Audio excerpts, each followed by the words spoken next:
Hello students आज हम करने वाले क्लास 8 एक्सरसाइज 8.2। तो देखो एक्सरसाइज 8.1 हम प्रीवियस वीडियो में कर चुके हैं, तो आज हम स्टार्ट करेंगे एक्सरसाइज 8.2 से। ठीक है, 8.2 का क्वेश्चन नंबर 1 लेते हैं। क्वेश्चन नंबर 1 में क्या गिवन है, 3 consecutive integers are such that when they are taken in increasing order and multiplied by 2, 3 and 4 respectively they add up to 64, 74, find these number। देखो मतलब क्या है कि हमारे पास 3 कंसेक्यूटिव इंटीजर्स है। अब सबसे पहली बात तो यही समझते हैं कि ये कंसेक्यूटिव इंटीजर्स का मतलब क्या होता है।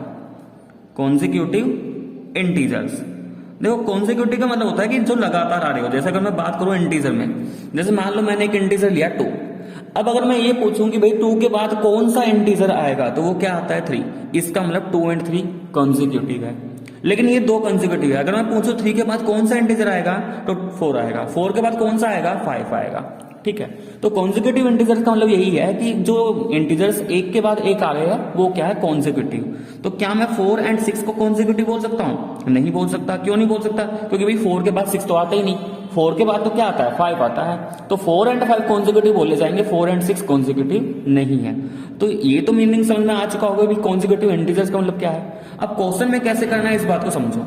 तो यहाँ पे इसको करने से पहले एक चीज और समझो कि जैसे मैं यहाँ पे 2 इंटीजर्स का डिफरेंस देखूं, जैसे 2 and 3 डिफरेंस कितना 1, 3 and 4 डिफरेंस कितना है 1, 4 and 5 डिफरेंस कितना 1। मतलब कि अगर कोई भी इंटीजर लूं और उसमें 1 1 ऐड करता जाऊं तो मुझे नेक्स्ट इंटीजर यहाँ पे मिल जाएगा। ठीक है, अब देखो क्वेश्चन में क्या बोला गया है कि 3 इंटीजर्स हमारे पास है और कैसे इंटीजर है, कॉन्सिक्यूटिव है। तो अब जब हम यहाँ पे लेट करेंगे तो कैसे लेट करेंगे, लेट 3 consecutive integers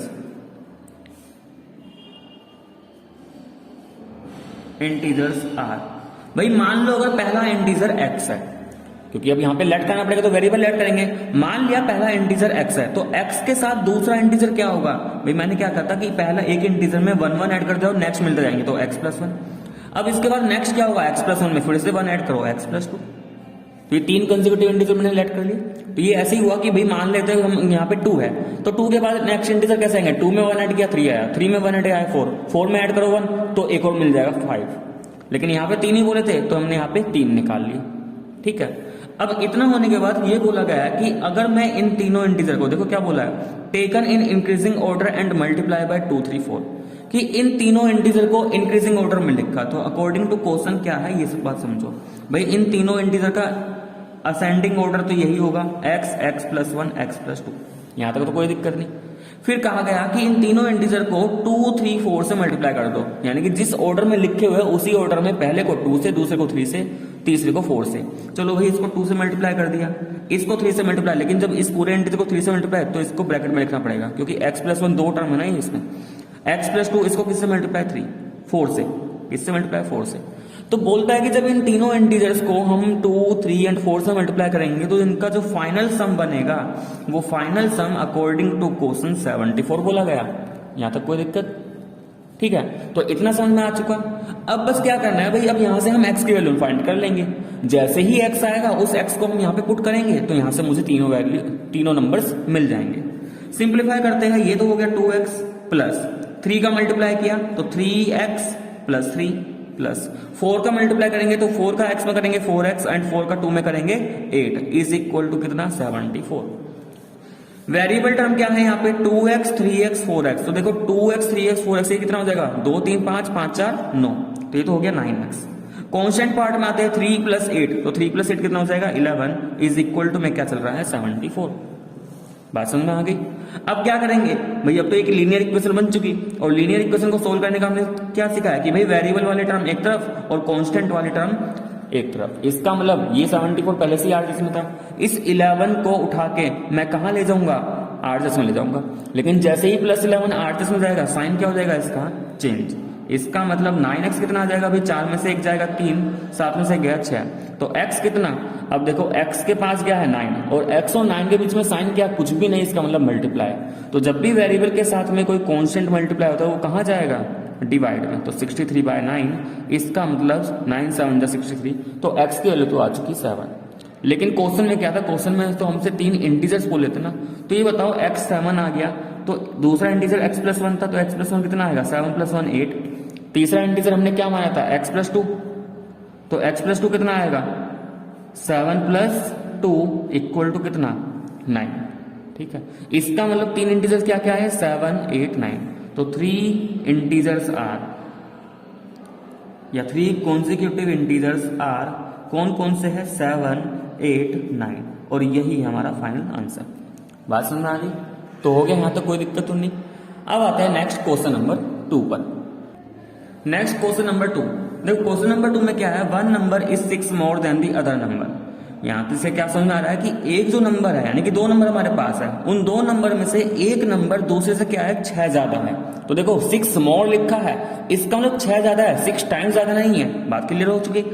आगे क्या लिखा, also 7 times the smaller number is equal to 6 times the larger number. और अगर मैं स्मॉलर नंबर का 7 टाइम्स करूं तो किसके बराबर आएगा, लार्जर नंबर का जो 6 टाइम्स है उसके बराबर आएगा। Then find these 2 numbers. तो देखो सबसे पहले यहाँ पे पहली लाइन को, स्टेटमेंट को पढ़ो और यहां से इसको मैथमेटिकली रिप्रेजेंट करते हैं। देखो क्या बोला है, one number is 6 more than the other number. इसका मतलब हमारे पास 2 नंबर है। ठीक है, तो भाई मान लो एक नंबर क्या है, कुछ भी वेरिएबल लेट कर सकते हो, मान लिया x। अब अगर ये x है तो अदर नंबर क्या है, अकॉर्डिंग टू क्वेश्चन क्या बोला था कि जो दूसरा नंबर है वो पहले वाले से 6 ज्यादा। तो अगर ये x तो दूसरे को x प्लस 6 होना पड़ेगा। ये बात क्लियर हो चुकी। अब देखो यहां से एक बात तो हमें ये क्लियर ही नजर आ रहा है कि भाई x है और ये क्या है, x प्लस 6, यानी कि सेकंड नंबर कैसे आया कि पहले वाले में कुछ ऐड करके आया। तो ये जो सेकंड वाला नंबर है अदर नंबर, यानी कि x प्लस 6, ये x से तो ज्यादा ही होगा ना।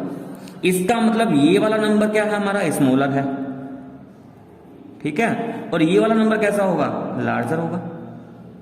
तो स्मॉलर और लार्जर मैं क्यों पता कर रहा हूं, क्योंकि आगे जो इक्वेशन बनने वाली है उसी की हेल्प से बनेगी कि अगर मैंने ये मान लिया कि ये स्मॉलर ये लार्जर, तो क्वेश्चन फिर गलत हो जाएगा। तो ये तो हमें क्लियरली नजर आ रहा है भाई ये x है।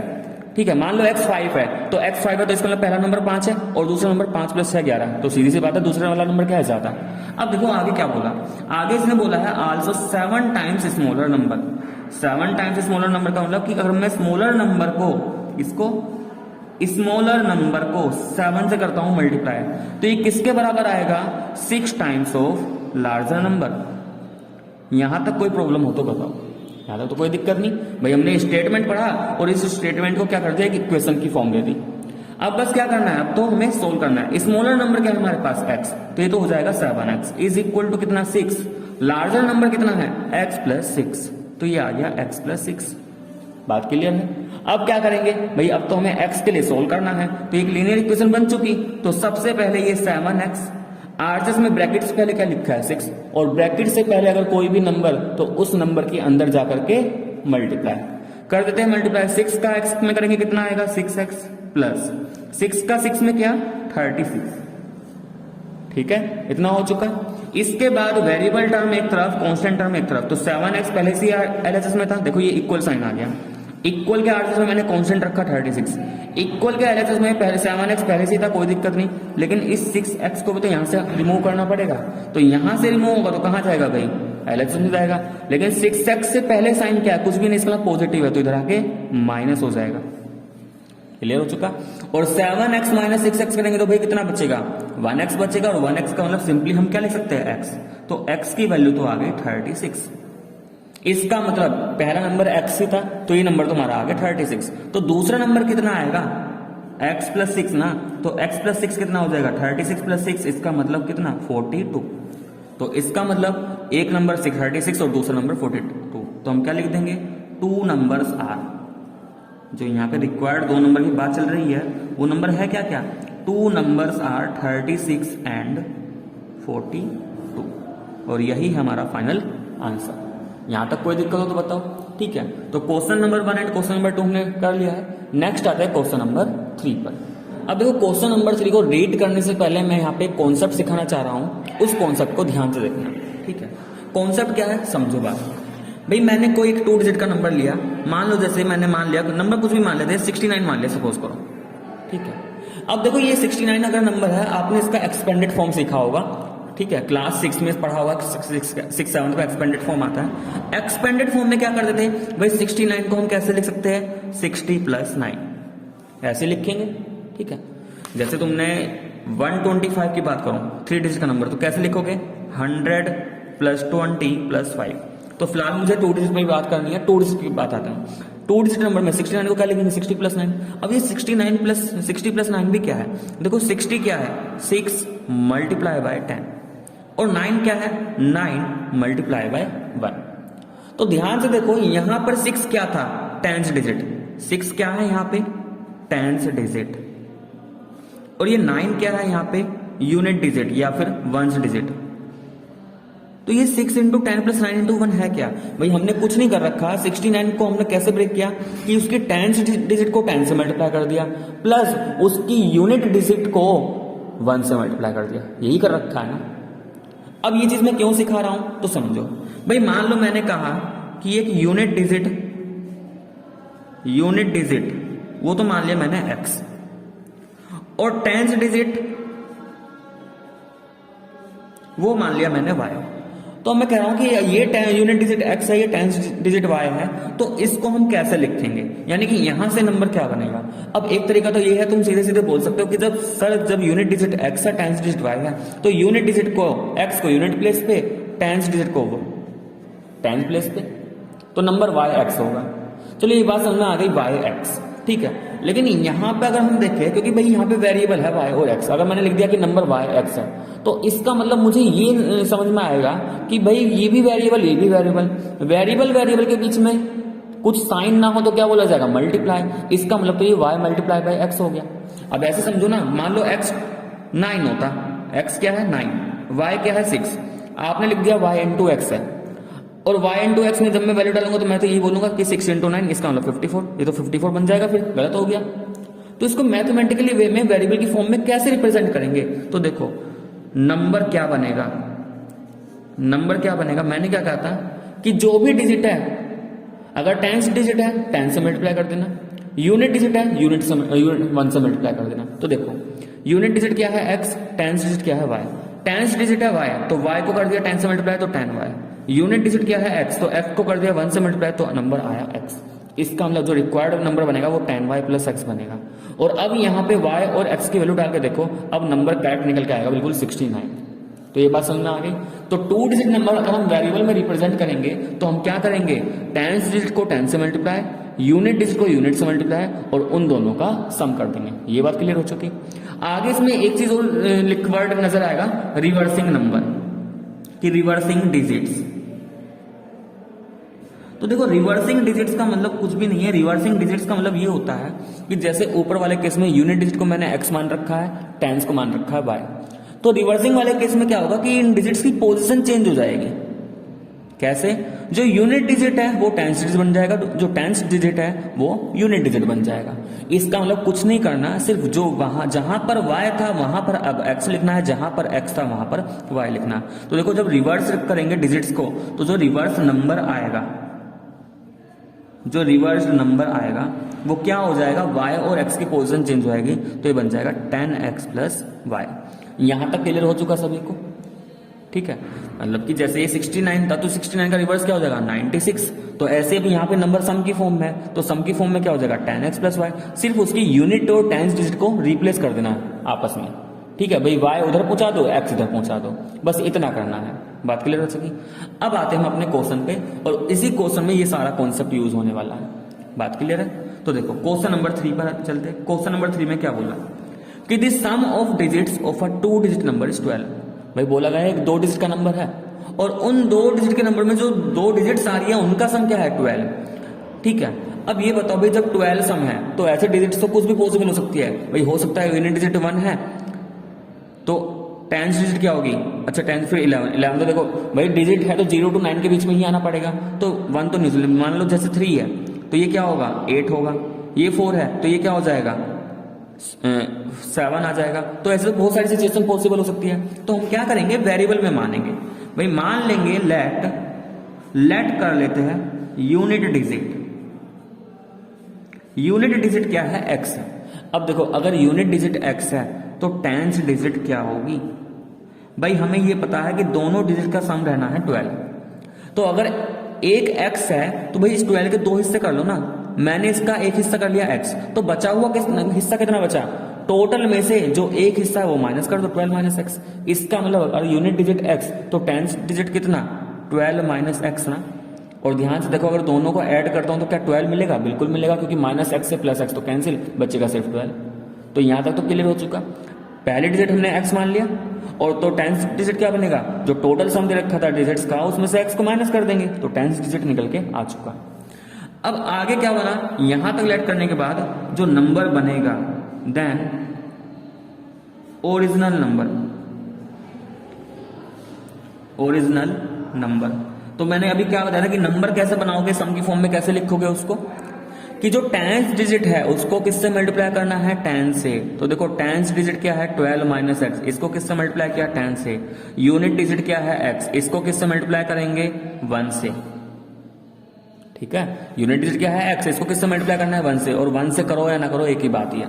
ठीक है, सिंप्लीफाई कर लेते हैं। 10 का 12 से करेंगे कितना, 120।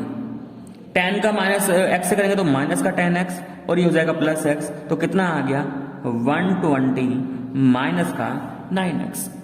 इसका मतलब ओरिजिनल नंबर तो ये आ चुका। अब देखो आगे उसने रिवर्स वाले नंबर की भी बात की है, तो मैं स्टेटमेंट पे बाद में जाऊंगा, पहले मैं ये बता दूं कि रिवर्सिंग नंबर क्या होगा, कि इफ डिजिट्स आर रिवर्स्ड, अगर मैं यहां पे डिजिट्स को क्या कर दूं, रिवर्स कर दूं, इफ डिजिट्स आर रिवर्स्ड। अब देखो भाई, जब हम किसी भी नंबर के यूनिट और टेंथ डिजिट को रिवर्स करेंगे तो नंबर तो चेंज होना ही है। जैसे मान लो एक नंबर है 64, और मैंने क्या कहा भाई इनकी डिजिट्स को रिवर्स कर दो, तो नंबर निकल के आएगा 46। तो दोनों सेम थोड़े ना रह जाएंगे, तो नंबर तो चेंज होगा है। ठीक है, तो यहाँ पे यही बोला गया कि अगर इनके डिजिट्स को रिवर्स कर दिया जाए तो नंबर क्या बनेगा, यानी कि अभी तो क्या है, यूनिट डिजिट एक्स है, टेंथ डिजिट क्या है, 12 माइनस एक्स। अब ऐसा बोलना चाह रहा है कि यूनिट डिजिट में 12 माइनस एक्स आ जाए, टेंथ डिजिट में एक्स आ जाए। तो देखो ऊपर वाले केस में तो मैंने एक्स वाई लेके समझाया था, लेकिन यहाँ पे तो वेरिएबल भी है क्या, जैसे यहाँ पे तो मैंने एक्स और वाई लेके समझाया था। मैंने कहा था कि रिवर्स वाले केस में एक्स और वाई की पोजीशन चेंज कर देना, लेकिन यहाँ पे तो एक्स वाई है ही नहीं, यहाँ पे एक वेरिएबल चल रहा है। तो यहाँ पे कैसे करेंगे, तो देखो इसमें कोई घबराने वाली बात नहीं। न्यू नंबर कैसे निकालोगे, बस थोड़ा सा ध्यान रखना वो क्या रहा है। जब न्यू नंबर निकालोगे तो कॉन्सेप्ट वही है कि टेंथ डिजिट को 10 से मल्टीप्लाई करना है, यूनिट डिजिट को 1 से मल्टीप्लाई करना है। तो बस ये सोचो कि अभी स्टार्टिंग में टेंथ डिजिट 12 माइनस एक्स थी, लेकिन जब डिजिट से रिवर्स हो जाएगी तो टेंथ डिजिट एक्स बनेगी, नहीं बनेगी, जल्दी से बोलो भाई, टेंथ डिजिट क्या बन जाएगी, एक्स बन जाएगी। तो इस बारी क्या करना है, 10 को एक्स से मल्टीप्लाई, यानी कि एक्स को 10 से मल्टीप्लाई, और यूनिट डिजिट क्या बनेगी, 12 माइनस एक्स। तो 12 माइनस एक्स को किससे मल्टीप्लाई करना है, 1 से। यहां तक कोई दिक्कत, तो यहां से इसको सिंप्लीफाई कर लेते हैं। ये 10x 1 का मल्टीप्लाई करेंगे 12 minus x, 10x minus x कितना हो जाएगा, 9x प्लस 12। तो न्यू नंबर क्या निकल के आया, 9x प्लस 12। तो देखो मैंने दो नंबर फाइंड कर रखे हैं, एक तो ओरिजिनल नंबर, दूसरा न्यू नंबर। अब यहाँ पे समझो यहाँ पे क्या बोला था, देखो इसकी सेकंड लाइन से पढ़ो यहाँ पे, if the new number formed by reversing the digit is greater. बोला है कि जब हम डिजिट्स को रिवर्स करेंगे तो जो नया नंबर बनेगा वो क्या है, ग्रेटर, किससे, ओरिजिनल नंबर। और कितना ज्यादा, 54 ज्यादा है। यानी कि अकॉर्डिंग टू क्वेश्चन, अगर मैं इस स्टेटमेंट को मैथमेटिकली रिप्रेजेंट करूं तो कैसे कहूंगा, अकॉर्डिंग टू क्वेश्चन जो न्यू नंबर हमारा निकल के आया है, न्यू नंबर ज्यादा है, किससे ज्यादा है भाई, ओरिजिनल नंबर से। और कितना ज्यादा है ये भी तो देखो, ओरिजिनल नंबर से ज्यादा है, लेकिन कितना ज्यादा है, new number is greater than 54। मतलब कि अगर ओरिजिनल नंबर में 54 ऐड करूंगा तब जाके मुझे क्या मिलेगा, न्यू नंबर। न्यू नंबर कितना है यार, 9x प्लस 12। न्यू नंबर कितना है, 9x प्लस 12। ओरिजिनल नंबर कितना था, 120 माइनस 9x। तो ओरिजिनल नंबर की जगह कितना आ गया, 120 माइनस 9x, और प्लस में क्या है, 54। ये तो एक लीनियर इक्वेशन बन चुकी, लीनियर इक्वेशन है। तो भाई सिंप्लीफाई कर लेते हैं, ऐसा करते हैं, कांस्टेंट एक तरफ, वेरिएबल एक तरफ, ये इक्वल का साइन, एलएचएस में मैं वेरिएबल लिख रहा हूं तो 9x, और ये माइनस 9x इधर आएगा तो प्लस का 9x। आरएचएस में कांस्टेंट लिखता हूं तो ये 120 प्लस 54, ये तो पहले से ही आरएचएस में कोई चेंज नहीं, लेकिन इस 12 को यहां से उठाऊंगा उधर लेके जाऊंगा तो माइनस का 12। सिंप्लीफाई कर लो, 9x प्लस 9x कितना आ जाएगा, 18x इज इक्वल टू कितना, ये 120, 54 माइनस 12 करूंगा, देखो 4 में से 2 जाएगा 2, 5 में से 1 गया 4, 42 बचेगा प्लस। ठीक है, तो 18x कितना आ जाएगा, 120 प्लस 42 162। और अगर x फाइंड करना है तो ये 18 कहां जाएगा, 162 के डिवाइड में। तो देखो 2 से 9 टाइम्स, ये 2 से 2 8 2, और ये 9 से 9 टाइम्स, तो x की वैल्यू आ चुकी 9। लेकिन हमसे क्या बोला गया था, हमसे बोला गया है ओरिजिनल नंबर फाइंड करो। तो देखो अभी हमने ओरिजिनल नंबर निकाला था ना, कि जो ओरिजिनल नंबर है, ओरिजिनल नंबर कितना था हमारा 120 माइनस 9x, ठीक है। बस यहाँ पे x की वैल्यू पुट कर दे रहे हैं। 120 माइनस 9 इंटू 9 कितना आ जाएगा 120 माइनस 81, तो कितना आएगा भाई, 10 में से 1 जाएगा 9, यहाँ पे बचेगा 11 में से 8 गया 3, तो नंबर कितना आएगा 39। और देखो क्या दोनों डिजिट का सम, टेंस डिजिट और यूनिट डिजिट का सम 12 आ रहा है। क्वेश्चन में स्टार्टिंग में बोला था कि जो 2 डिजिट नंबर है उनकी डिजिट्स का सम कितना है 12, तो देखो 12 आ रहा है ना 9 + 3, तो रिक्वायर्ड नंबर क्या हमारे पास 39। बात क्लियर हो चुकी। तो क्वेश्चन नंबर 3 में कोई दिक्कत, ठीक है। तो यहां तक तो स्टूडेंट्स हमने कर लिया क्वेश्चन नंबर 1, 2 एंड 3। तो अगर अभी भी आपको इन तीनों क्वेश्चन में कोई डाउट है तो आप मुझे कमेंट सेक्शन में कमेंट करके जरूर बता सकते हो।